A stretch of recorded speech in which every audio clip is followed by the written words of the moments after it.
People are in relationships for the wrong reasons. Right. And you have to go back in your mind and wonder what's the real reason. And this is the thing, Bishop. You won't find out until it's too late. Yeah. So adamant about that, but you weren't adamant about having the kids. Oh, TD. Understand this. My desire of marriage is not greater than my fear of divorce. Everybody want to do all the festive marital stuff that the Bible don't even say. And when I call it out, I'm like, yo, the Bible ain't never mentioned no honeymoon. The Bible ain't never mentioned the ring. I need to have full conviction. How long is it going to take you? I don't know. When are you going to see your maker? I'm enjoying talking.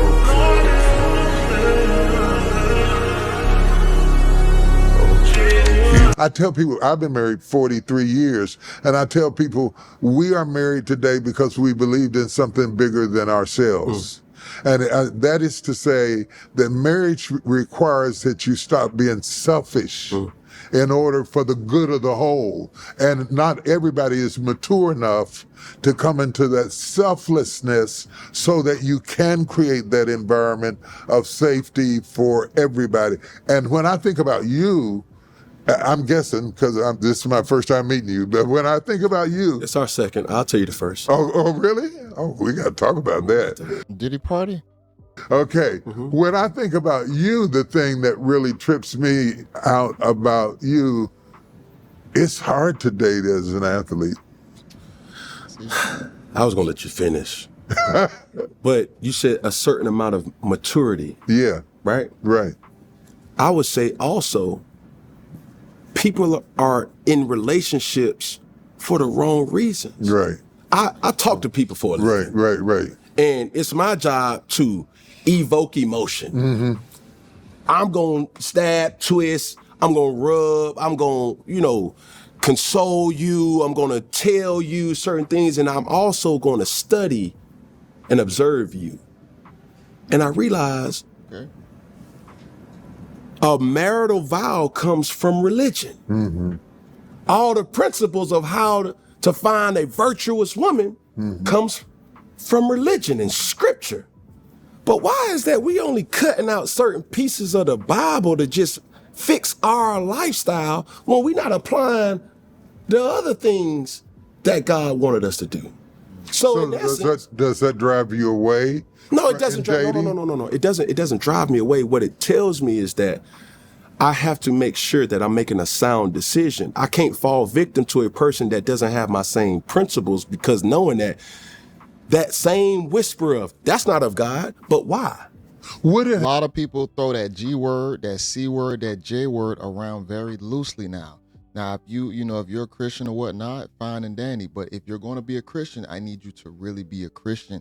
See, nowadays people use it so loosely, you don't know what to believe anymore. You want to hope that people really walk in the faith that they say, but when you get behind closed doors, we see other things and otherwise.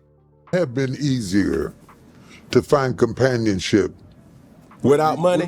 Come on here. Well, you took it right out of my mouth. When you were broker, were you more sure that they were into you for you? Yes. It's part of the problem and the reluctance coming from the fact that now you can never be sure the why, the why behind whether they are with you for a payday. Yes. Or whether they're with you for the prestige or the rooms they get to go into, and you have to go back in your mind and wonder what's the real reason. And this is the thing, Bishop. You won't find out until it's too late. Yeah. So when a person questions my marital thoughts, it's not that I have an issue with marriage. I've been in the situation to understand this. My desire of marriage is not greater than my fear of divorce. That's powerful. The higher you go up the ladder, the fear is going to rise with it. See, that's the thing about it. Blind love is a beautiful thing, because when you blind, you really can enjoy it for what it is. But here's the thing about it. In 2026 now, blind love is not realistic, which is why people are opening their eyes. And I hate to say this, is going to be more on the man's side of the financial loss that he can potentially lose, because you just don't know with the outcome of the state if you have that involved in your marriage. Because when I come into a situation and I start to say like, yo, I'm just this, church going individual and marriage is supposed to be here. Then I go into a situation where people in my locker room are married on Sundays, Heathens. but on Fridays they sing. Hold on, bro. What y'all say y'all at? Yeah. Hey, I'm gonna meet you. I'm like, hold on. But that's not just the whole thing. There's a vow that most people do say when they do get married under the Christian law. Yeah. For better Or worse. or for worse. Okay. That's true. So as I study that and I start to realize like, yo, people who are couple goals, people who are showing off their ring before they even understand truly their partner, and is their partner battle tested? Well, when you And I think social media has been a detriment for that, because we're watching people show off their marriages, the weddings, the rings, the things, the vacations. That's a problem, because that's not realistic. Most people don't have the assets and resources to live that type of lifestyle. And if you really look at marriage, it's going to be about survive and thrive. It's going to be more based upon duty opposed to just all these fun activities. look at marriage, marriage has gone through several iterations. It's gone through polygamy, biblically. It's gone through polygamy. It's gone through many, many changes in terms of what we require of arranged marriages. Countries solve problems by marrying the daughter from this side, the prince from that side, solve political conflicts. We have had a lot of iterations of marriage and a lot of marriage that was different from what we are going through now. My question to you is this: if you can't feel safe marrying someone for their motives about you, your finances, your wealth and success, would you feel more comfortable if they were wealthy and successful and didn't need what you had? No, you don't want that. Because I have that dynamic now. You don't want that. See, the thing about people love to assume. Yeah. Like they love to say, oh, just because you're married, you just are selfish. Yeah. No, I practice marital, displays and situations in my house. Yeah. Right? See, I just want to piece in real quick. What TD just said, he said that there's been different iterations of marriage. The problem is that when we add the marriage part into the confines of religion, now I have to watch characteristics as well outside of us being an actual union. We know people want to be together. Man and woman have always wanted to exist with each other. That's just a biological urge. But now you tie religion into it. If you don't follow the principles and if you don't practice it, I have to question you and I have to deem you possibly an unfit candidate for my life. All due respect of our relationship. I'm not just out here coming in whenever I want to. Right. I'm not just allowing her, or she's not just allowing me to do certain things. When we have the children, we do marital bylaws and principles. Do you think an upwardly progressive woman couldn't do that? What I'm saying is the issue now becomes not with the expectation of marriage, it's all the surrounding antics government-wise. Right. I know what you're talking about. That's like, yo. Prenups, agreements, lawyers. It's not to say that it makes it awkward. It's just like, if we were to get married under holy matrimony, and the Bible does give perfect depictions of what will come under God's eyes as an acceptable reason to divorce.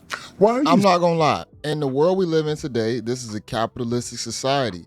We are going to capitalize off your wins and your L's. And guess what? If that marriage happens to fail, we gonna capitalize off of it. We're gonna get that cash up out you.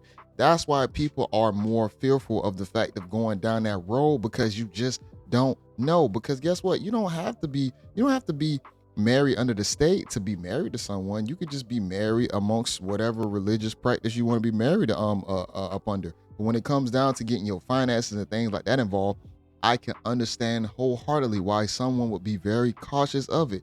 Because just being honest, like I said, we gonna capitalize off of everything in the world we live in today. So adamant about that, but you weren't adamant about having the kids. Oh, TD. That for me was something that I thought I was building towards it. Disrespectful. You see what I'm saying? Yeah. See, the thing about my transition, like I said, knowing right from wrong but not doing right, that was one of those things. But yeah, I get that. I'm not judging that. Yes, you I'm is. saying that you are almost military about it when it comes to marriage. No, I'm not. We haven't had a discussion about having children before marriage. Yeah. We just had a discussion before marriage. So I'm asking. So Yes. I'm asking, how did you reconcile in your mind spreading your seed in other places that you don't have the commitment and not giving your child, yes, giving them your attention, yes, giving them your affection, but you didn't give them what you got. Yes. I do The understand what TD coming stability. from. And do you ever think about that? And how do you feel about that? I'm not talking about for the cameras. I'm not talking about in a book. I love where we at. Right? When you laying down at night at 2 o'clock in the morning, do you ever think about that? I want to walk in the next room and see you. I want you to see what a healthy relationship looks like. I want you to see what an argument looks like. I want you to see what dispute looks like. The whole idea of family is not just the biblical side of it and not the biblical side with having children. It's a whole package. Before Cam explains his situation, he has spread his seed far and wide. I mean, he has 9 children. It's not a lot, but it is a lot to the average person. This is where I disagree with Cam's lifestyle, because I do believe if I am going to create families, I would like my families at arm's reach. That's why I can understand like a polygamous situation, why most people, everybody stays together. The women, the children, they have more of a unit. They have like a village and a tribe. So I don't like the fact that maybe possibly spreading the seed so far and wide that I'm not as close to my kids. But I think the way how Cam has his situation structured is that he has money. He can be there if he needs to be there, and he possibly can be at arm's reach. But at the same time, I think under normal conditions, most men still want to have their children closer and the women close as well, just so you can monitor teaching and learning behaviors that's being put on your kids. It's a whole package. And I'm wondering, you as a person and a person that has deep convictions, I can tell already, how do you manage the convictions when you fail? And if you have grace for yourself when you fall, would you have grace for yourself in a marriage? Would you have grace for her? Is there grace for a marriage? I'm walking in grace to refine my flaws. So there's never been a situation that I did not go into it intending to marry. It just didn't work out. I see. Okay. So I believe you do more harm being in a toxic situation, sowing off toxic fruit, giving off toxic energy to children. So what have you learned from that in your dating process that makes you slower to go that deep into the relationship for fear of getting trapped with someone that you can love, that you can have sex with, and the sex is great, but the love is weak? Yeah. That, goodness. Come on. See, this is a deep conversation right now, because most of the time people would tell men, if you're going to have sex with a woman, make sure she's someone that you can see yourself having a baby with.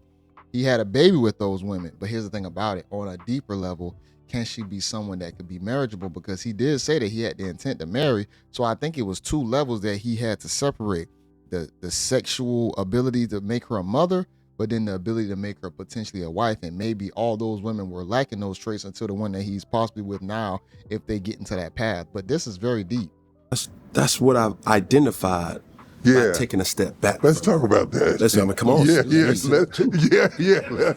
get with it. You know what I'm saying? Like, let's cut through all that. That's what it was. I was young. Right? I get it. I came into a situation, going back, I will keep reiterating certain things because it's now going to start to make sense. I knew right from wrong. I just didn't always do right.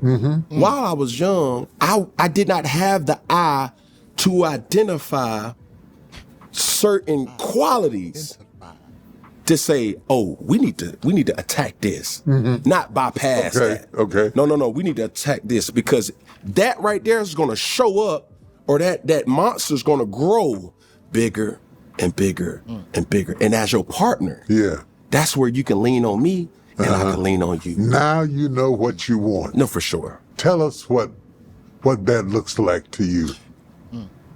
Now I know not just what I want. I think for each and every man, it's verbalizing what you want. That's powerful. And that's the issue. Because being around men for a long time in the sport of football, you get to see different sides. You get to see the strong warrior that takes the field on Sundays. But then in the locker room, man, this silly joker, look at this dude, man. He's simping behind the scenes. That's one of the biggest things. Can men actually say what they want and keep boundaries? A lot of guys don't have no boundaries with themselves. It don't matter. Like you said, in the forefront, you might be out there, you Superman out there. Behind closed doors in your house, you ain't got no voice. But guys do want to have a voice, but it's going to be incumbent upon the type woman that you bring into your life. And it could be some character traits that you need to fix as well if you are too simpish in your nature. And the fun-loving guy that always gets a bad rap, and it's like, that's not who he is, but that's the character. Right. And then you always hear these things about, man, she just don't get me. Or, but you've been married for 7 years. But like, what's so hard to just tell your significant other, your girlfriend, your fiance, your wife, that, hey, you're not happy, and here's why. Man, she not gonna understand, bro. And it's easy for you to say, you ain't married. I said, and I respectfully take a step back. But those issues still are there. So for me growing up, I was working towards bypassing the things because, man, she was fine. Or, man, we didn't know how to, and I want to say this right. We didn't know how to properly discuss our issues without it becoming a fight. Right. And this is the thing too. Not until recently, when I say recently, within the last 2 years, that I was able to verbalize without sex. Yes. Okay. Emotional language often comes difficult for men. Yes. We were not encouraged to have emotional language. We were encouraged to suck it up and take it like a man and shut your mouth. Right. And so breaking through those barriers, I totally get it. But I want to say this, this going to be a breakdown of the whole communication and talking to your girl. It's not about vulnerability. I don't think you should be vulnerable at all to a degree where you look very weak, but boundaries to where you can express your boundaries, that's going to be the key. You got to have boundaries. So if it's things that you don't agree with, you got to express that to her, and you got to let it be known that this is how it's going to be. It's either you stay, you either with me or against me at that point.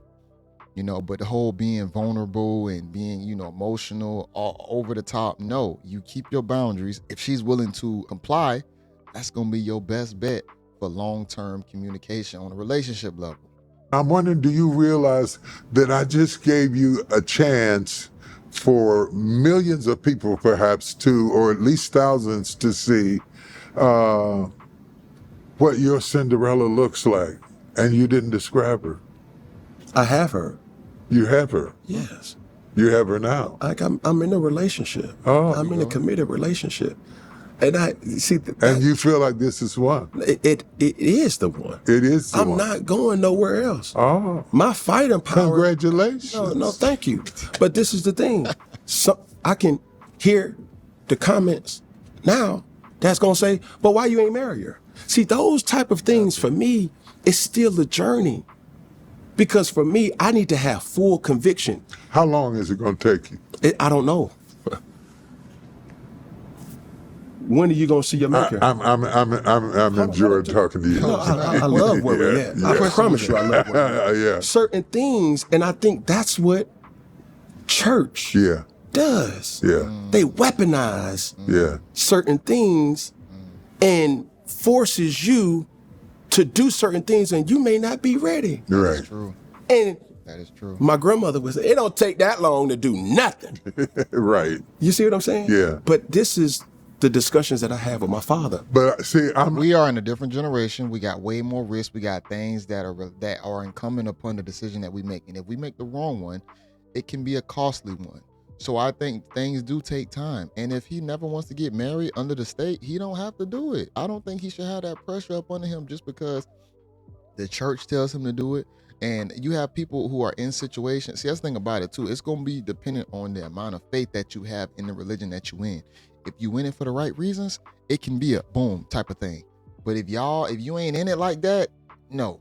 I'm not talking to you as a bishop. I'm not talking to you as a pastor. I'm talking to you as a person. I want to know who you are. We all get dressed and we spray cologne that doesn't stay long. We use deodorant that fades away. We get our hair done, but it grows back. We brush our teeth, but our breath stinks. So I want to know what's up under there. Hold up, TD, you can't do that. You can't go out here saying that you're TD, but then you're not TD. You're going to be a bishop first, just being honest. And that's what I'm trying to make whole. So that makes sense to me from this perspective. You've always had a stage. Yeah. You've always had an audience. You've always had a clap, whether it was Easter Sunday, whether it was football, whether it was a girlfriend. You go from a stadium full of people to an audience of one or two or whatever you were into. We ain't going there. But whatever it was, you've always had an audience. Freaky Jakes, let me stop. When all the audiences are gone and it's just you, what's going on in here? I'm at peace the most. But there's a lot of me that asks the question, are you going to fight for me?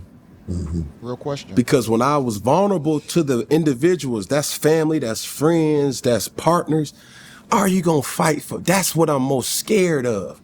Because everybody in love, everybody want to walk down, everybody want to do all the festive marital stuff. That the Bible don't even say. And when I call it out, I'm like, yo, the Bible ain't never mentioned no honeymoon. The Bible ain't never mentioned the ring. The Bible ain't never mentioned spending millions and thousands of dollars on a marriage celebration. The Bible didn't say a lot of these things, but if we're going off of the Bible's accord, there's a lot of worldly things that have crept into it.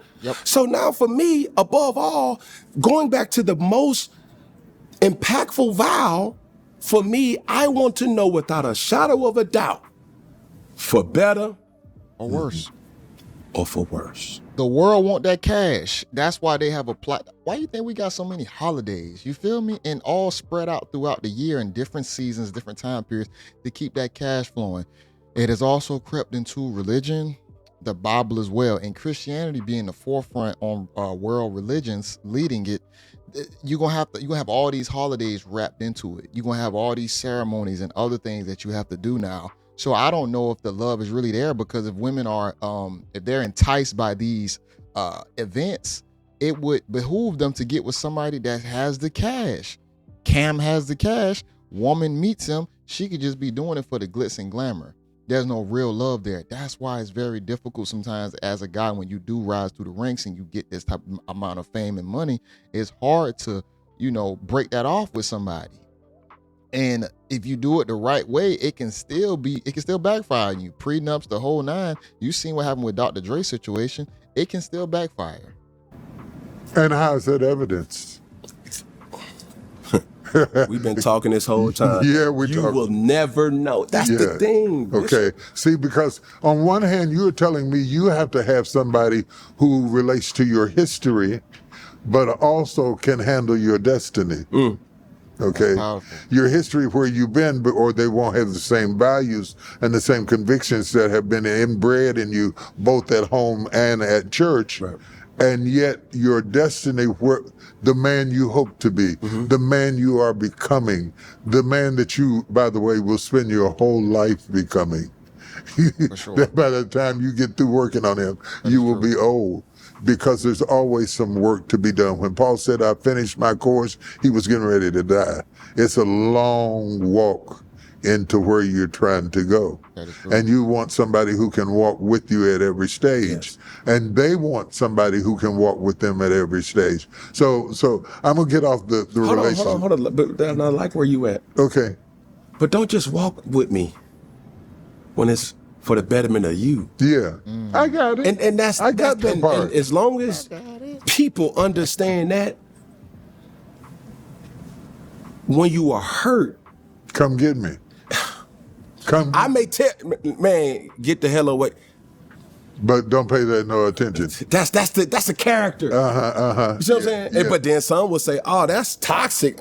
Miss me with that." It's like no. Toxic masculinity. Yeah. No, they when got it's different really words. a test. It's. Will you come get me? It's really a test because your definition of love is proven by the other person coming to get you, and that way you don't have to worry about abandonment. This is why the trophy, you got two parts to this. You can either get the trophy wife or you can get the ride or die. And when I say trophy wife, I mean like the beauty, the one that just looks like she just meant to be there, but she might not have the characteristics. The characteristics are going to matter, and she might not look the part to exactly what you probably deem as, your bombshell beauty. But the thing about it is, with those traits, that's going to matter more than the looks. Can she hold you down and be there through the good and the bad times? Let's say in Cam's situation, he want to deal with other women. That ride or die, she's okay with that. And guess what? That's going to probably make it more enticing for him to want to stay in a situation like that, opposed to one that's just glitz and glamour. And she's never going to have your back. She's only there because of the extra resources, not actually trying to uplift you and in your spirit to make sure that you're okay. Checkmate. I got you. I take you through these courses just to see. I want it. This is the only way I can find out. Yeah. Test you. Yeah. I mean, you call it how I see it, man. My father ain't raised no fool now. And I done got food before. So With the thick ankles. for me, I need to sit up here and say like, hey, hold on. I hate to do this to you, baby. I gotta see. You know what you got in me. The good. But I really don't know. And that's what I'm afraid of. That's not to say that I can't come along or come around to being that or everybody to understand that. It's like, yo, this journey. It's a journey. It's a journey. It is. But it's lopsided Yeah. until it's not. It's a journey, and it's lopsided both ways from time to time. Oh, yes, sir. Yeah. Yeah, oh, yes, sir. Without a shadow of a it's doubt. lopsided both ways from time to time. And you in the midst of all of that, you're career oriented. Yeah. So you almost got two wives anyway, because you are to a degree married to your profession. Your profession. Yes, or you are. you're not any good at it. Yeah. Okay. So I get what you're saying there. And you have to have somebody who's willing to share you Yes. and not lose you and still come after you. man. Am I talking your language? I mean, fluid. Okay. Yeah. Fluid. Because it's hard. It's hard to communicate with people that do not see your realism. Because if you can't cope with my lifestyle, it's hard for you to understand what I'm going through. That's fact. I dealt with that with my father. The man, my hero today. Man, if my dad said, son, I need you to jump off this cliff. Pop, for real? Bet. Cap. I'm pretty sure he loved his father. He would listen to a lot, but I doubt he listening to that, just being honest. I'm doing it. That's how much control. Will he ever use that? No, I'm using that as an example of how locked in me and my father is. But even in the most tenderest moments, there's a disconnect because it's like, Pop, man, you go to the grocery store, man. Don't nobody know you. You lost Norman. That is true, though. And I don't want to disrespect you. Like, Pop, man, I just signed $100 million, bro. I gave the church 20 million of that. Constantly giving back. And everything everybody want from me is something. What if I need something? Who gonna save me when I need saving? That's a powerful Drake line that I always keep in the back of my mind because I've always felt like I'm always doing as well. Who gonna save me when I need saving? That's a quote that I utter so that the people around me hear, and they need to internalize that and understand that you got to have my back for real, even through the good and the bad. You see what I'm saying? I need you. And you just leave? Oh, because I embarrassed you. Now you're going to pull the preacher out of me. I've been good all this time. Come now on, you're man. about to mess me up. Preacher. Come on. The kind of love you're talking about comes from the cross. That never lets you down, that always comes for you, that's always there for you, that is that graceful, that is that merciful. Even if the cross generates through the person you're married to, that kind of God love, that agape love is what you are describing.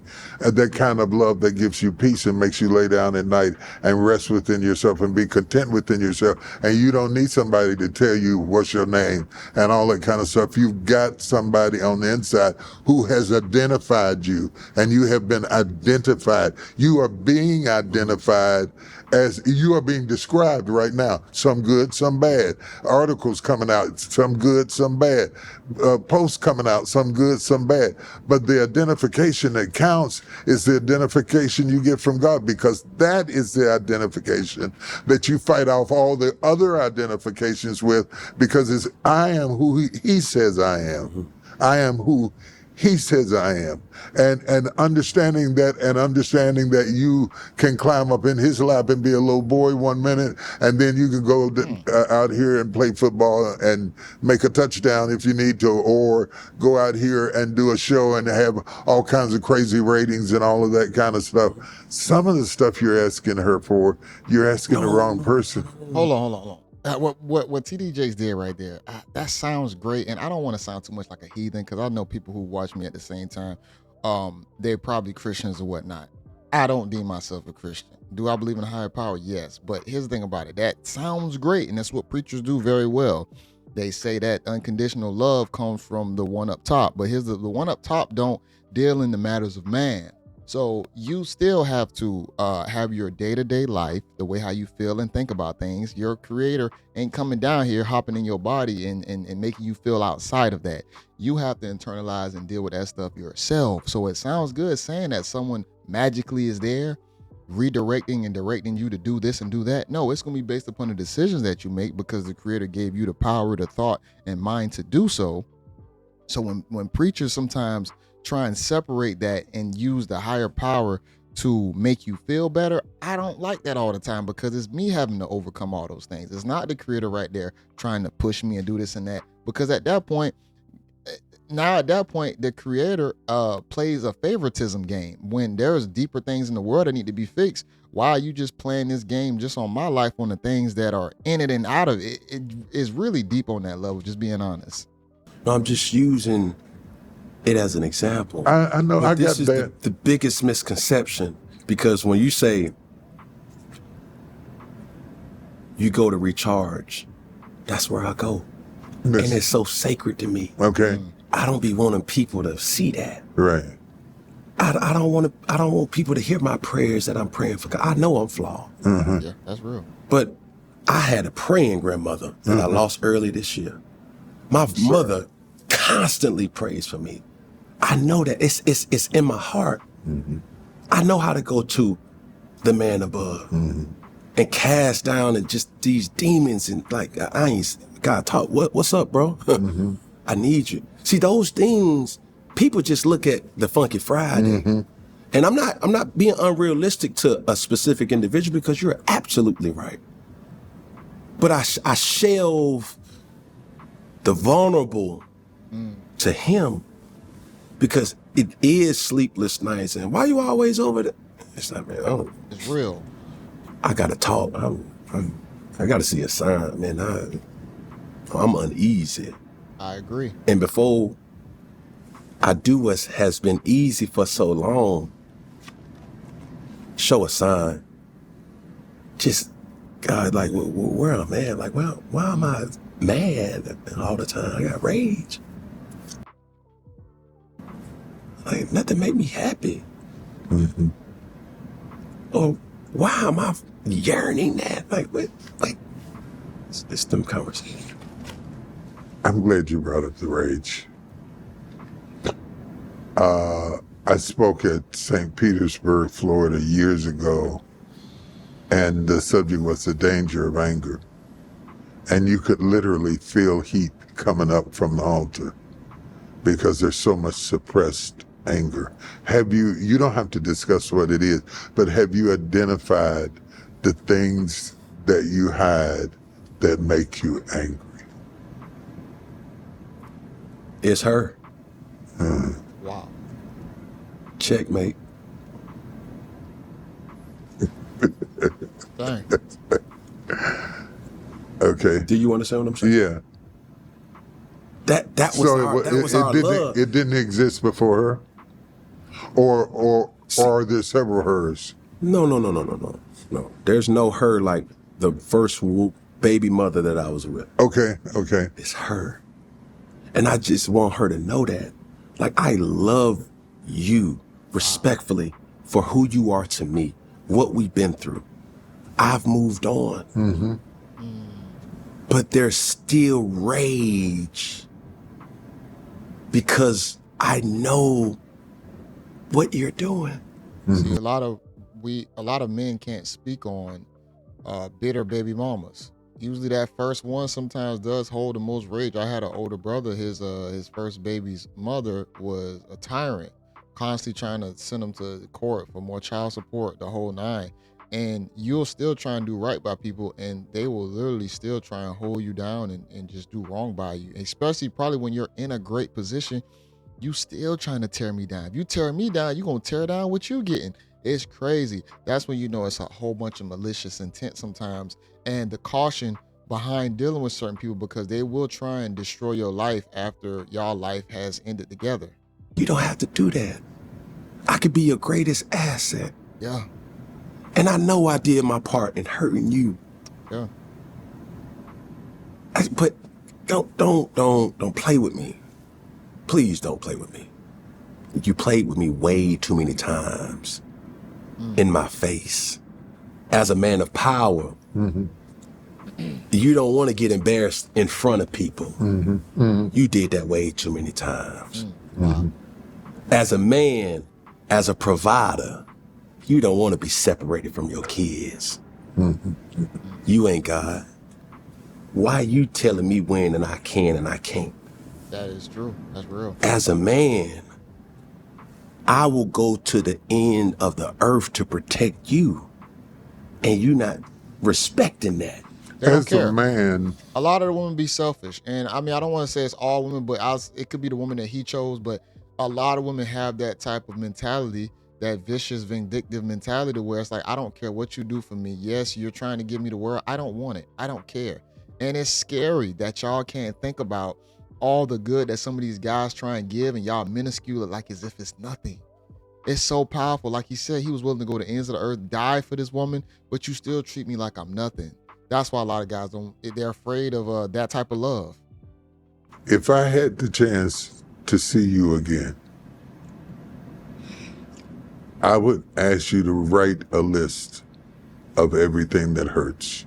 The first girl, the gathering of the kids, the inability to make commitments. There's something about writing it down and looking at it that takes some power away from it. And it's just like writing out a budget. Yeah. I would ask you to write out an emotional budget that got you to better, so that you spend less time in your spacesuit and more time being the amazing, wonderful creation that you were made to be. And this is something you can do yourself. And as you stare at what hurts you, honestly and openly, it loses its power. As long as it hides in your chest, the blood pumps to it. If you write it down in ink and look at it and say, that's not the way I should feel about that. That's not the way I'm going to deal with that. This is the strategy for this. This is the strategy for that. Just like you figured out everything else. You figured out too many things in life. I go back to the car. I go back to the career. Most people don't know that there's a life after the goalpost. I go back to ESPN, BET, all the things. You figured out everything else. You're not going to tell me these 4 or 5 things we talked about today are 4 or 5 things that you can't overcome. And your life, which is passing really quick, the distance between you and me is not nearly as far as you think it is. It's worth it to fix it. Please, please hear me. Don't try to live with it because you're going to look up and life is going to be over. Please, please do the hard work. Therapy, counseling, prayer, all of it to get yourself where there is no rage left in you while you got time, because you will be me in a minute. I swear I was you yesterday. And all you know about God, you're smart, you're intelligent, you're bright, you got great personality, you got great charisma. It's a shame that you have to live in the apartment with an angry, frustrated, door kicking in, glass breaking individual, and then have to hide him most of the time on top of that. He's not that big. He's not that tough, David. The giant can come down, and you won't even have to use all your stones. But get him in front of you and make it an objective for 2026. I'm going to kill at least 3 of these giants out of my life because I am taking my life back. I am not going to allow him to kill, steal, and destroy what's left of my youth. Listen, you will never be young again. Never. I can't be. Never. And all of the stuff and all of the women and all of the calls and all the phone's gonna stop ringing. You gotta find that place of peace. No matter how much money you got and how big your house is and how many square feet it is, please hear me. It don't mean nothing if you are not happy in yourself. And can't nobody do this for you. You have to do this for yourself. You cannot allow it to be based on your daughter's reaction, your first girlfriend's reaction, your baby's reaction. This is not reactionary. The thermostat can't be in their room. It's got to be in the same room with the furnace. It's in you. It really is in you. So if we close out this podcast today, which doesn't even feel like a podcast, it feels like I'm sitting up talking to somebody that I don't know that you say, yeah, I met you before. It feels like an opportunity to say something to you that is really important. None of us have it all together. None of us have it all figured out. All of us got something written on our sheet of paper. That's okay. But let's lower the list down so that you can enjoy the stuff while you're young enough, because you have built your life around a youth that's leaving. I Bought pans that are gonna be too big, got bedrooms you ain't even gonna go into no more. The kids are gonna get their own lives and come see you on the holidays. You gotta live with you. And I tell you, like I would tell my own son, youth is a vapor. It's like steam on a mirror in the bathroom after a shower. By the time you dry off, it's gone. I'm gonna leave it right there. What he's giving is not bad advice, but at the same time, TD Jakes already lived his youth. Cam is living his youth. He has boundaries. The boundaries that he has, they're not even that bad. He mentioned about his first baby mama that he had a problem with, that she's on the warpath for him. That's something he just got to deal with. You know, that don't, just because he has anger in his heart towards that situation, that usually helps you not get into a situation like that again. But like I say, sometimes as preacher and pastoring, it feels good hearing it. Oh man, I don't need to have anger in my heart. You are made up of all the emotions that are out there. The Creator made you to have all these feelings for a reason. You have to see how these emotions and feelings can be used to your benefit or your disadvantage, potentially on the situation that you in. I don't think it's a problem for him to have any vitriol against any of the things that he's mentioned or things that help him get the way he's gotten to. Cam is still a very young guy. He's in his late 30s, I believe, probably a little bit older than me. And the thing about it is, to sit right here and say that, you have rage, all these things, these bad characteristics and traits, these are the things that help you become the man that you're supposed to be when you become of your older age. They help you with that. But I think a lot of the times in today's age, we suppress that stuff. We tell men to suppress that. Now, we're not talking about YNs. They need to suppress all that bush. But we talking about actual healthy, testosterone-filled and driven masculine men. Suppress that rage, suppress that anger, and then you look back and you look at your life and you say, damn, I suppressed it and I didn't do anything with the rage that I had. You got to learn how to internalize that fire and make it move you in a different way. Not for negativity, but some form of positivity that's going to be meant for your life. So I still understand both sides, and I'm not right here trying to point the finger at TD Jakes and saying that what he's saying is not beneficial. It is good to heal, but it's also good to remember and understand what burned you so that you don't get burned again. But sometimes, like I say, sometimes the preachers, when you really start listening and you hear what they preach, it's like TD Jakes, bro, you got your name got called up in Diddy party situation. Come on. At your old age, your name should be nowhere wrapped around that at all. But your name came up in things that is chaotic at the end of your life.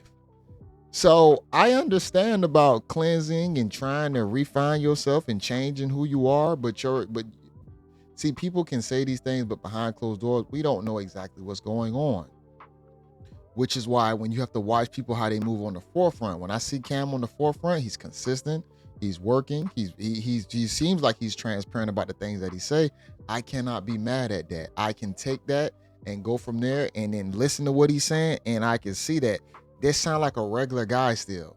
He has money, he has options, he's still gonna be in a different playing field than other guys. You gotta still you gotta play with the cards that you was dealt. Some people ain't gonna be able to command the types of respect that some others will. You gotta know the role that you gonna sit in, and you gotta play your position. Just being honest. I think he's playing his position well as a star. He's been a star for a long time. I mean, what is he supposed to do? What is he supposed to do? I mean, he's being fruitful and multiplying. I do think that the way his family structure possibly could be laid out differently, but he's a different individual. The family dynamic that he creating, they're gonna have to figure out that path. That's his unit. Everybody else got to figure out theirs and what they want to create and move through the future with. You know, that's why a lot of these wealthy families, they move a certain way because they've been bred to move that way through generations after generations.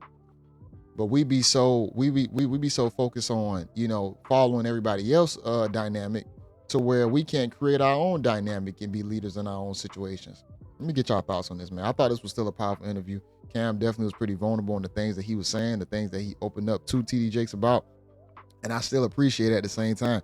Hit on relationships and marriage on a deep level. I encourage y'all to definitely watch the whole thing in its entirety, because this is definitely going to relate and hit for people who still want more deeper understandings. Maybe it's a Cam life, TD Jakes life, and just marriage and relationships as a whole. I do like seeing people unpack and, give their experiences and whatnot, because I'm living the experience myself at this moment as a working man, father, husband, the whole nine. We are constantly forever figuring it out.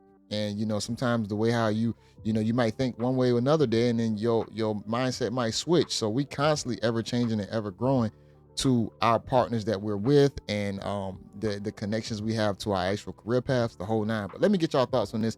Make sure y'all like the video, comment below. This is JayBReacts, and until next time, y'all, peace.